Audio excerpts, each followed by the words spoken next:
really going to retire? I am. Really? A lot of people can't accept it, and I'll tell you why, Dave, because we are obsessed with sports in this country, rightfully so, and I can't complain about it because it's been enriching for me and fulfilling for me, but I think everybody has dreams to be an athlete. Right. And when they see an athlete kind of want to walk away from the game, it's almost as if you're betraying their dream. And it's tough, but I also know that I'm in control of my life, and they don't see me Monday through Thursday limping around. Well, now let's talk about that. Where after a game? This is the day after the game. Are you sore? Are you stiff? Tuesday is the worst day. Right now I am. Actually, you feel my quad. I won't let you feel my quad. Sounds like a job from Borat. Yeah, right? Or the stiff wind on Viagra for the cold. Yes. You can feel the blood in my muscles, you know, because I got a deep thigh bruise, and tomorrow it'll be worse. But so, well, what do you do to rehabilitate that's not a serious injury, but just sort of a nuisance injury? It's just a pain in the butt or pain in the thigh in this case. Well, what do you do for a pain in the butt? I'll get acupuncture tonight. Acupuncture would help. Yeah. I'll get massage tomorrow. I'll get chiropractic work on Thursday, just so I can feel normal by Friday, and then play the game on Sunday. Now here's my view of why people are disappointed and disbelieving that you might retire, because it looks to everybody observing your performance, things are fine. Well, yeah, I mean, I still play well, but after last season, I led the league in all-purpose yards last year, and I had 411 touches, but I got beat up. You know, after the year, my body just didn't want to recover. Right. And I know now in week 8 or whatever it is right now, I feel worse. And I know it's just getting worse. It's going to get worse and worse and worse. And unfortunately for my position, not necessarily other positions, a running back is perpetually on the precipice. We're going to fall off one day, and we're not going to be good anymore. Yeah, and I know that's not a gradual decline. It's not a gradual decline. Oh, you look at Curtis Martin, who was one of the greatest and most productive running backs in the history of our game. In one play, he's obsolete now. He hasn't played at all this season, and he probably won't. Well, look at me. Like 10 years ago, I lost it, and I'm still loafing through it every night. Does this ever happen? Like a guy like you? Could you to stay in the game? Could you learn to punt? Could you do that? Did you ever think about that? I wish I could, because we have a punter who is 42 years old. Well, there you go. 42 years old. He was 10. I was 10 when he started playing.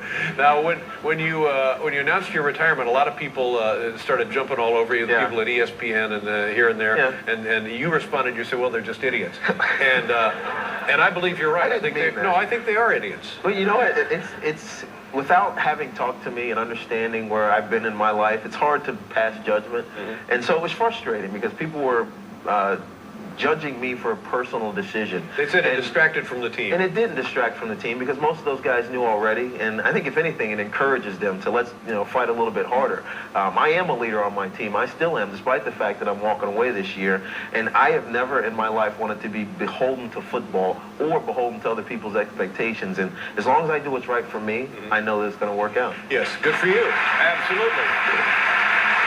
And you want to work in broadcasting after I do. the career? A little bit of sports, a little bit of smiling on morning news, maybe, and doing different things. But what about these guys that you're criticizing now? You're going to be in their I get to world. criticize them as well, and my brother for that matter. Oh, you're going to work on your brother.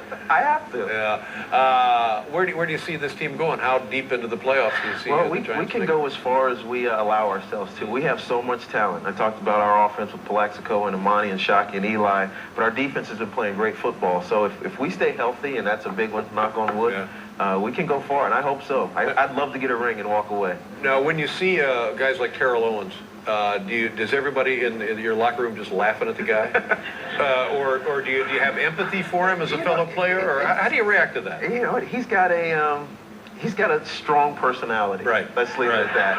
And fortunately, it's not my issue. Yeah.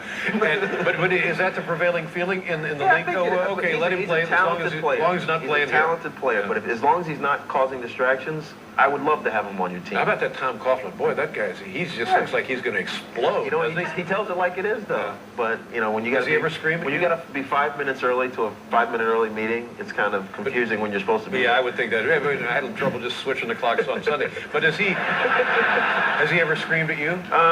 No, he doesn't scream at me. There you go. That's why. But and a couple of years ago, you had trouble hanging on to the ball. That seems to not be a problem. I did. You know, it's funny. It's funny you bring that up. Well, what did you do? What did you do different?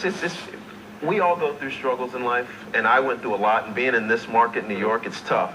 And actually, I have to thank Tom Coughlin, because he came in and changed mechanically what I do. I used to swing the ball out here and thought I was cool, but he told me to just hold it high and tight across your chest, and it won't go anywhere. And I haven't fumbled since. But that must have been a lesson you learned the first time you played football. Yeah, when you're like, you don't listen. you don't listen. People don't listen. People don't listen.